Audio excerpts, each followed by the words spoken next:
रामचंद्र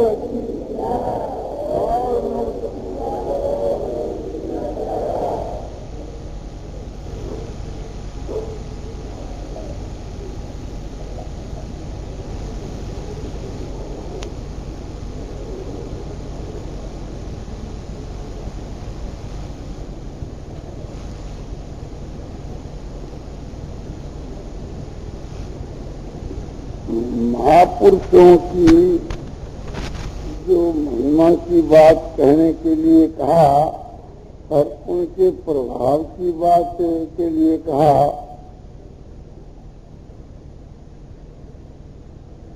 तो ठीक है, उनका जो प्रभाव है वो अपरिमित है, वो परिमित नहीं।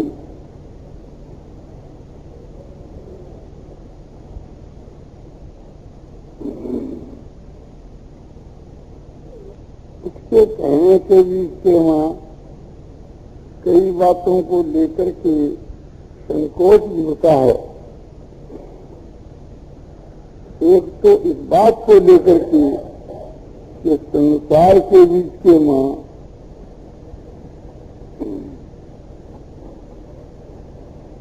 लोग भूरे होते हैं और चाहे जिसको महात्मा मान कर करके और एक प्रकार से उसका दुरुपयोग करते हैं। संसार में बहुत से झूठे महात्मा बने हुए हैं। कोई तो अपने को भगवान बतलाते हैं और कोई अपने को ज्ञानी, हर कोई अपने को योगीराज, और कोई अपने को महात्मा, और कोई अपने को भक्त। इस प्रकार से भी अपने बतला करके और लोगों को ठगते। हमारे स्त्रियां जो है, माता बहना, ये तो बहुत ही भोली होती है। ये तो चाहे जिसके फंद में फंस जाती है, ये नहीं सोचती कि कंचन और कामनी के जो दास होते हैं वे कभी महात्मा नहीं है। कंचन माना रुपया और कामनी माना स्त्री।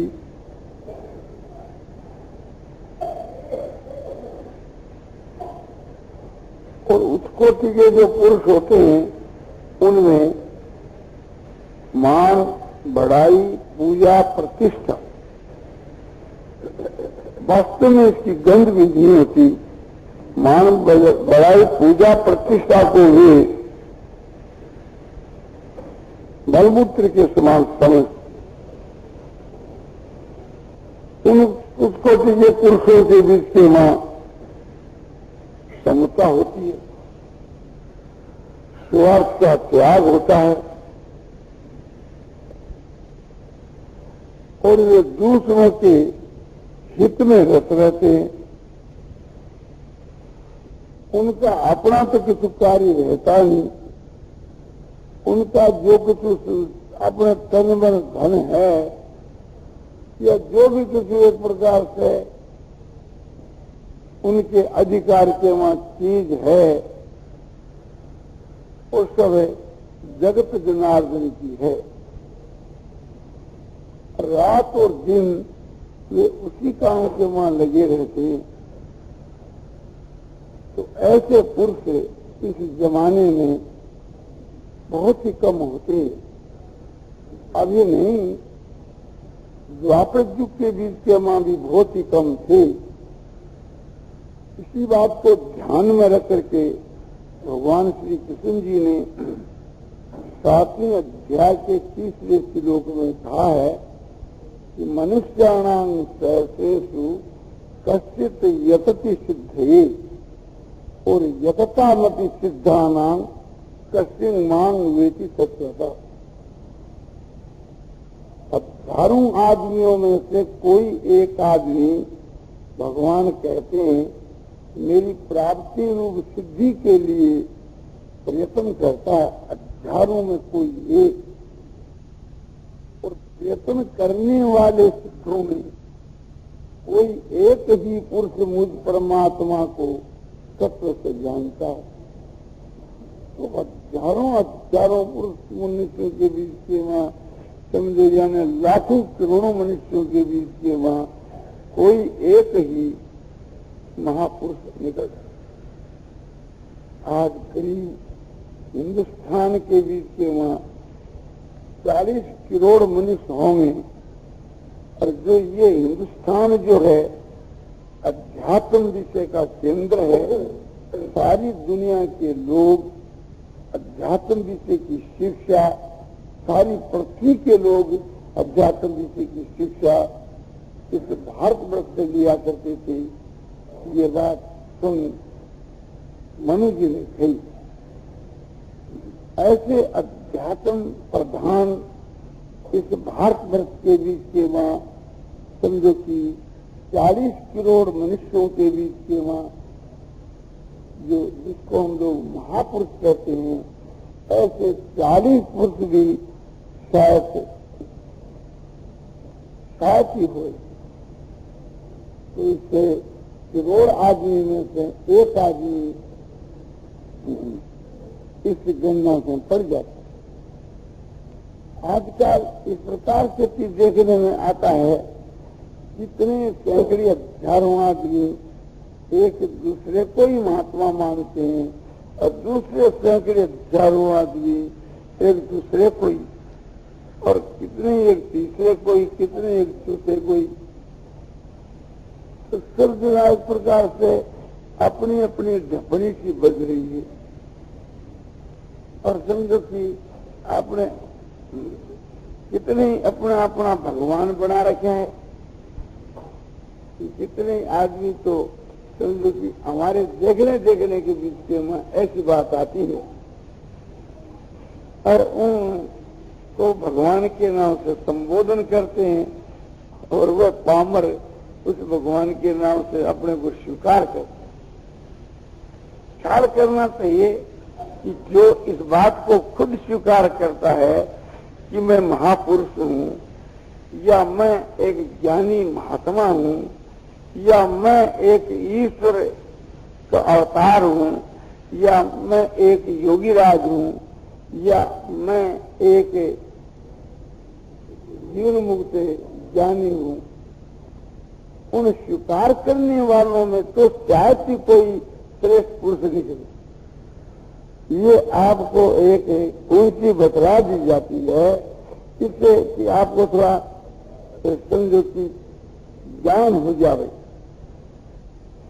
श्रेष्ठ जो पुरुष होते हैं वे खुद तो अपने को श्रेष्ठ कहते ही नहीं, किंतु दूसरे जो लोग कहते हैं उनको भी वे स्वीकार नहीं करते।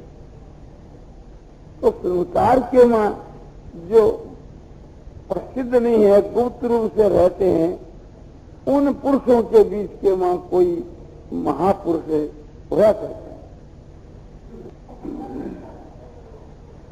और ये नहीं कि प्रसिद्धों के वहां कोई नहीं होते। सैकड़ी जो प्रसिद्ध आदमी लोग मानते हैं उनके बीच के वहां कोई एक महापुरुष उनमें भी होता है, किंतु इसका पहचानना जो है वो बहुत ही कठिन। तो महापुरुषों के गुण और प्रभाव की बात और उनकी महिमा की बात एक तो इसलिए कम कही जाती है कि जो झूठे महात्मा बने बैठे हैं वे लोग एक प्रकार से उस पद्धति से अपने को पूजाने लगेंगे कि देखो एक प्रकार से कि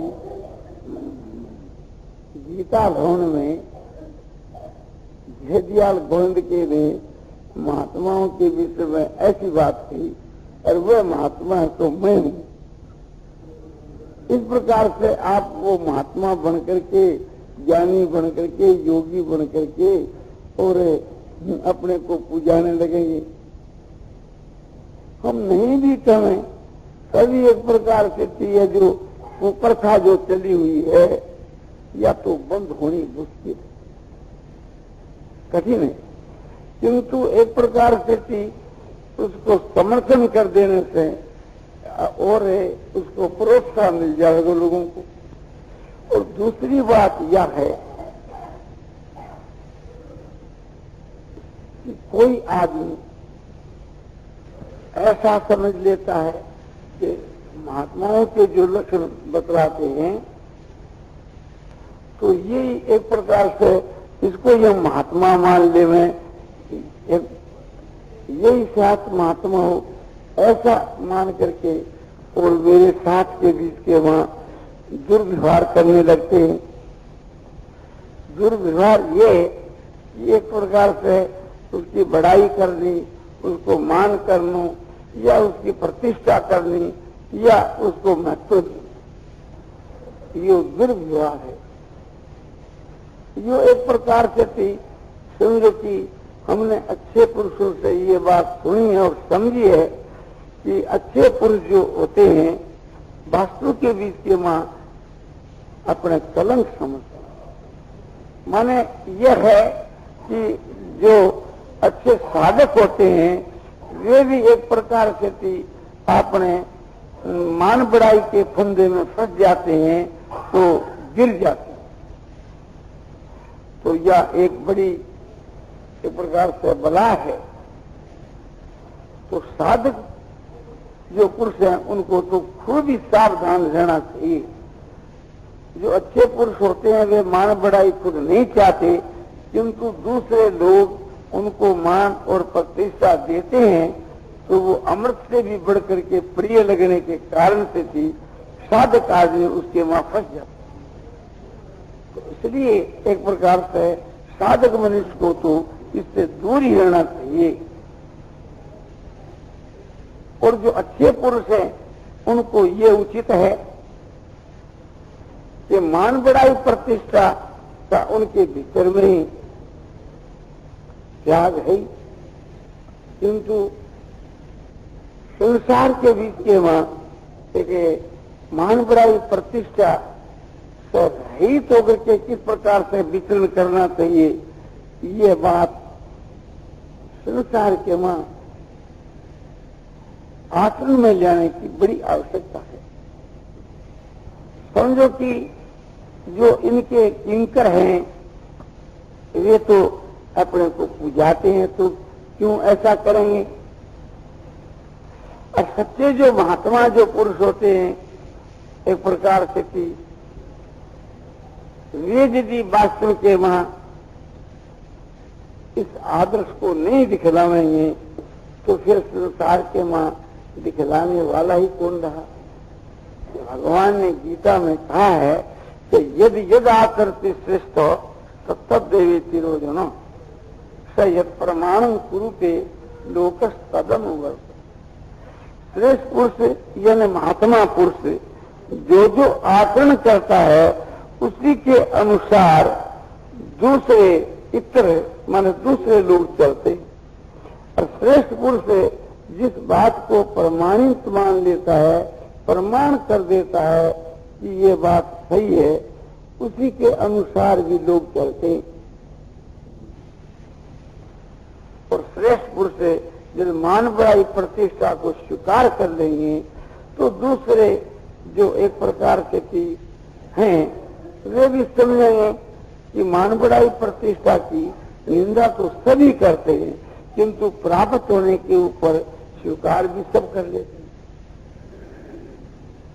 जो संसार के वहां महात्मा के नाम से प्रसिद्ध है, योगी के नाम से, ज्ञानी के नाम से, नेता के नाम से प्रसिद्ध हैं, जो आचार्य कोटि के वहां प्रसिद्ध हैं, तो संसार के बीच के वहां लोग कहेंगे कि भाई सभी तो एक प्रकार से करते हैं, ये जो आप कहते हो ये बात समझो व्यवहार के मान नहीं देखी जाती।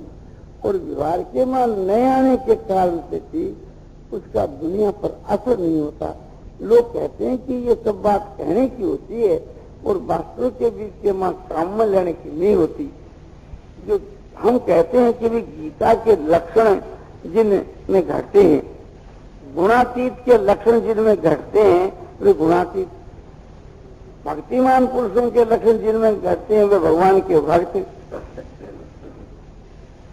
किंतु एक प्रकार से चर्चा करने वाले तो ये कहते हैं कि ये पुस्तकों में तो हमने देखा, किंतु ऐसे मनुष्य हमारे को बतलाइए कि ये बात किस में घटती है।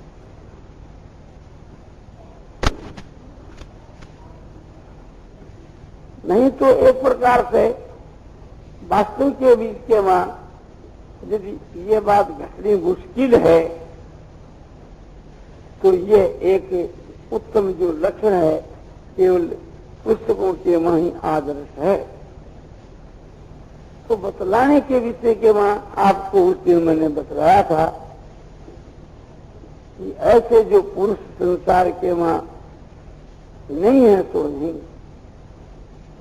संसार में किसी भी चीज का अभाव नहीं है,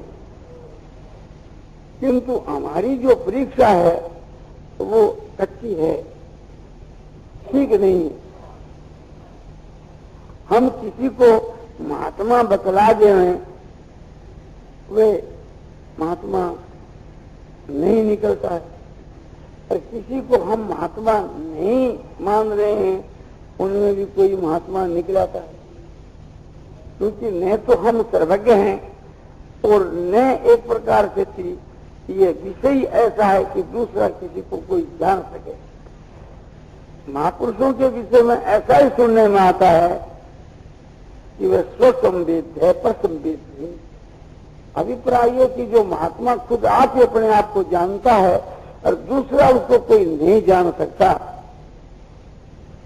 जैसे परमात्मा को कोई आदमी नहीं जान सकता, स्वयं भगवान जिसको जानना चाहते हैं वो ही जान सकते, और भगवान जिसको नहीं जानना चाहते उसको कोई भगवान को कोई जान सके, ये बात असंभव है। इसी प्रकार से जो महापुरुष जो हैं उनको भी एक प्रकार से कि वे जानना चाहे तभी कोई जान सके, और नहीं तो उनको कोई नहीं जान सके। महिमा तो उनकी अपरंपार है, शास्त्रों को लक्ष्य में रख करके ही हम आपको बता सकते हैं। इसके लिए शास्त्र ही प्रमाण है,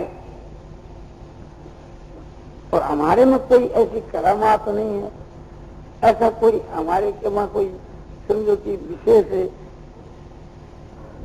कोई ऐसी शक्ति नहीं है कि जिस शक्ति के बल से हम किसी महात्मा को यथार्थ रूप से पहचान सके और आपको बतलाएं कि अमुक अमुक महात्मा है। लक्षण जो है स्वयं भगवान ने गीता में बतलाए हैं और हम भी बतला सकते हैं कि यह लक्षण जिनके मन है वह तो महात्मा है।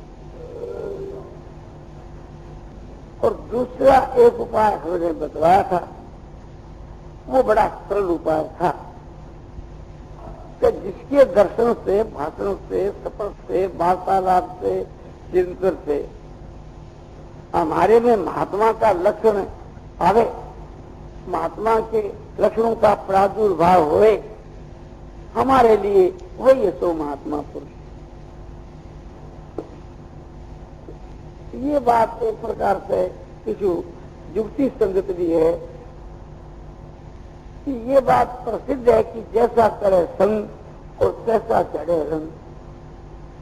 एक भाई समझो कि ताश चौपड़ खेलने वालों की मंडली में चला जाता है, अगर कुछ दिन टिक जाता है तो वो भी आगे जाकर के ताश चौपड़ खेलने लग जाता है। एक भाई जो है जुआरियों के साथ में कुछ दिन रहता है तो जुआ सीख जाता है। एक भाई जो है व्यभिचारियों के साथ में रहता है तो आगे जाकर के वो व्यभिचारी बन जाता है। एक भाई चोरों के साथ में रहता है तो आगे जाकर के वो चोर बन जाता है। तो ये बात तो देखने के में आती है कि संग का असर तो जरूर होता है। तो हम तो अपने लिए कह सकते हैं कि हमारे में तो ऐसी कोई करामात नहीं है कि हम किसी के ऊपर अपना प्रभाव डाल करके या किसी को महात्मा बना दें, या किसी को ज्ञानी, या किसी को योगी, या किसी को समझो कि अपने उत्कोटि का भक्त बना सके। ये तो है दूर की बात। हम तो देवी संपदा वाला पुरुष भी किसी को नहीं बना सकते। और ये बात प्रसिद्ध है, एक प्रकार से प्रसिद्ध इसलिए है कि यदि बना सकते तो समझो कि हमने लाखों ही आदमियों का संग किया है, कम से कम हजारों ही आदमी देवी संपदा वाले बन जाते, सैकड़ी आदमी जो है सो ज्ञानी या योगी या भक्त या महात्मा बन जाते। किंतु हमारे को तो कोई दो चार भी नजर नहीं आते। इसलिए हम पहचान नहीं कर सकते हैं अपने समझो कि दोष दृष्टि के कारण से। स्वाभाविक ही मनुष्यों के बीच के वहां दोष दृष्टि हुआ करती है, और दोष तो स्वाभाविक ही दिख जाया करते हैं, बिना हुए दिख जाया करते हैं, और दोष होते हैं और दिख जाते हैं, ये तो मामूली बात है। तो ये बात है कि जो बात गीता, रामायण, भागवत आदि शास्त्रों की आपकी सेवा में निवेदन की जाती है, शास्त्रों के आधार के ऊपर जो बात कही जाती है, उसको कोई भाई या बहन काम में लाए तो एक प्रकार से उसको लाभ हो सकता है, और यदि उसको मैं काम में लाऊं तो मुझको लाभ हो सकता है, क्योंकि न्याय है। उन महापुरुषों की बात को कोई भी काम में लाए तो उससे लाभ हो सकता है। और जो महापुरुष जो होते हैं उनमें भी ये विशेष बात है कि उनकी हम लोग आज्ञा का पालन करें तो हम लोग भी महापुरुष बन सकते हैं। और जिनके दर्शन भाषण तपस्या और वार्तालाप से ही दूसरे महापुरुष बन जाए, ऐसे पुरुष के अनुसार में कोई होए तो एक प्रकार से हमारी जानकारी में नहीं। हम ऐसे तो नहीं कहते कि संसार के वहां नहीं ऐसे, हाँ परमात्मा की प्राप्ति होनी एक बात है, और दूसरों को परमात्मा की प्राप्ति करा देनी एक बात है। तो परमात्मा की प्राप्ति वाले तो संसार के वहां समझो कि कई पुरुष हो सकते हैं, वे अपनी क्यों प्रसिद्धि करते हैं, हम सबको जानते ही नहीं। तो इस प्रकार से गुप्त रूप से कई मनुष्य मिल जाते हैं, किंतु ऐसे कोई पुरुष होते जिनके दर्शन भाषण तपस्या और वार्तालाप से समझो कि मनुष्य महात्मा बन जावे, ज्ञानी बन जावे, ऐसे पुरुष यदि प्रसिद्धि के वहां हुए तो उससे कई ज्ञानी महात्मा बन जाते। तो वो बात छिपी नहीं है। जिसको भगवान की प्राप्ति हो जाती है ऐसा पुरुष तो छिप करके भी रह सकता है, किंतु ऐसा पुरुष कैसे छिपे कि जिनके दर्शन भाषण सफर से दूसरे महात्मा अपने खड़े हो जाए, बन जाए, उसके प्रभाव से ऐसे पुरुष छिप नहीं सकते।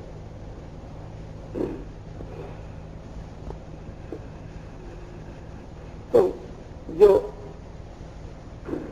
अधिकारी जो पुरुष होते हैं, जो भगवान के भेजे हुए, भगवान के घर से अधिकार लेकर के आते हैं, भगवान संसार के वहां उनको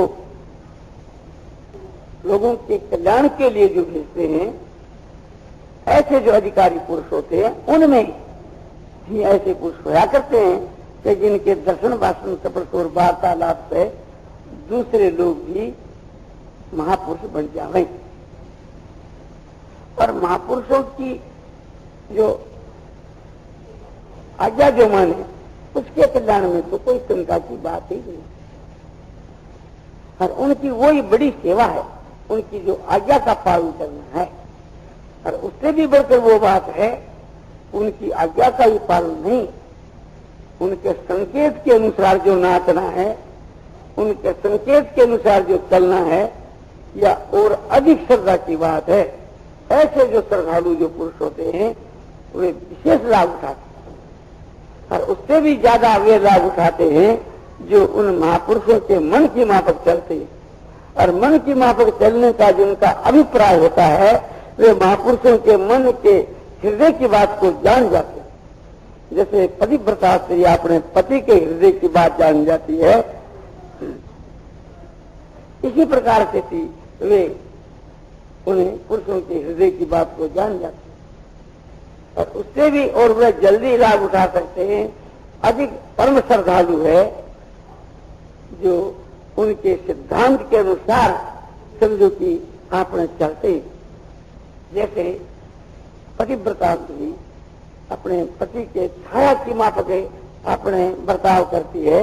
जैसे मनुष्य की छाया मनुष्य के छाया के अनुसार समझो कि जैसे छाया अनुकरण करती है, ऐसा कोई भी अनुकरण नहीं करता।